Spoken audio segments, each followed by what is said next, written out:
Hey guys, sometimes I struggle on certain things. So sometimes I make videos just because I have like a thought of like a theme that I want to make a video on, or maybe something that I think that you might want to see. And so today is kind of a weird day. Like, I haven't planned it out. It was just kind of an interesting day. You can tell I'm still sick. We didn't know what we were doing for supper because we needed to rotate people that were going to be going to pick up pig food, and that didn't leave us with too many people left at home taking care of younger kids and such.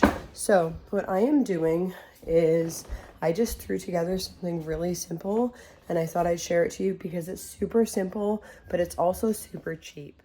So all I did here is I'm making a soup, and it has actually extra broth in it, and I'll show you why in a minute.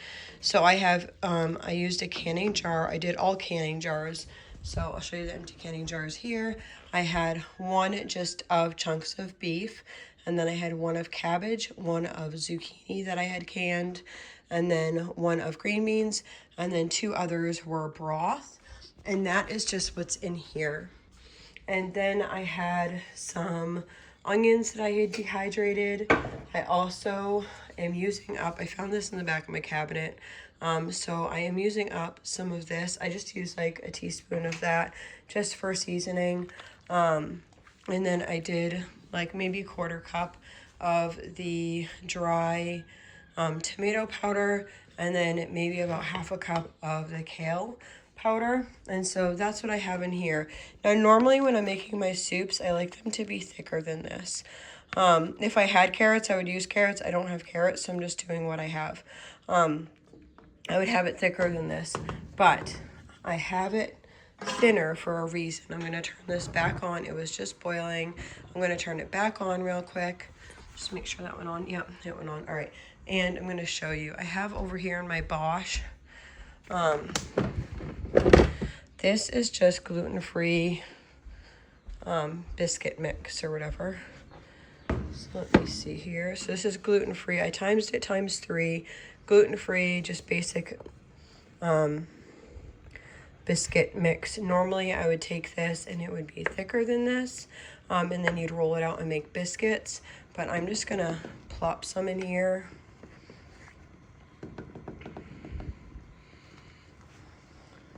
I'll probably do 2 batches of these, and if I do need to do 2 batches, I might actually add just another thing of broth.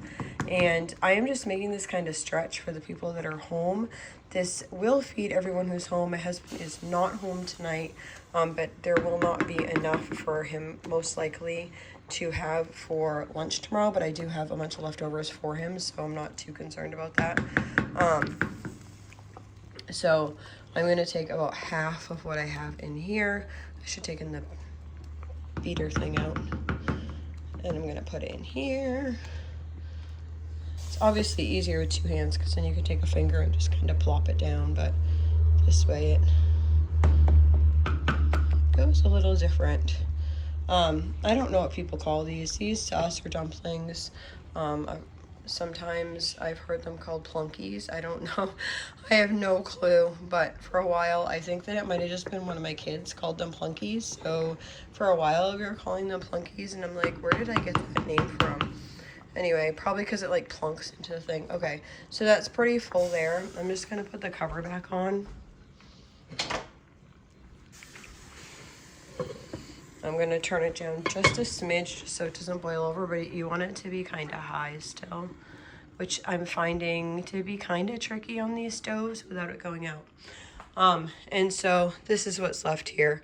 So I'll show you when those... Okay, like I said, I'm having a hard time finding the middle ground on this pot. So this is how it is. I'm just going to take a slotted spoon and... Alrighty, so all I'm doing is flipping them over just for a couple more minutes.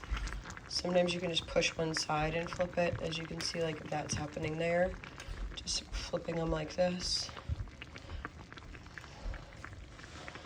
And around. Just dunk them under. I'll cover it for another couple minutes and they'll be done. Okay, so this is done. This batch is done.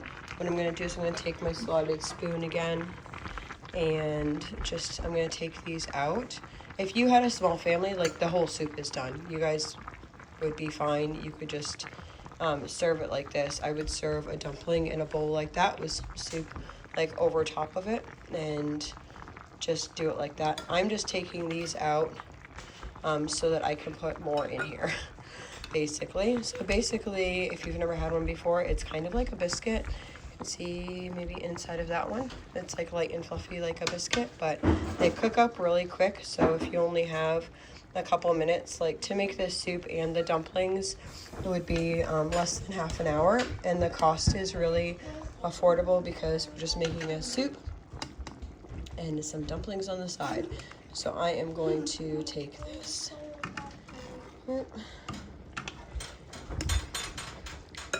And then what I'll do is I'm just going to take a little bit of this broth and pour it over top here. I'll do 2 scoops, and then I'm going to add another quart into here to keep those nice and warm. And let me grab another quart. So that's it, we're all done. This is the pot of the beef stew with some in there. I took some out and put them in the back section here just so it's easier to get to the bottom to get actual soup. And then we had some crackers that I had made the other day from sourdough discard. And then that's just 4 carrots cut up. And my daughter had made some cream cheese the other day.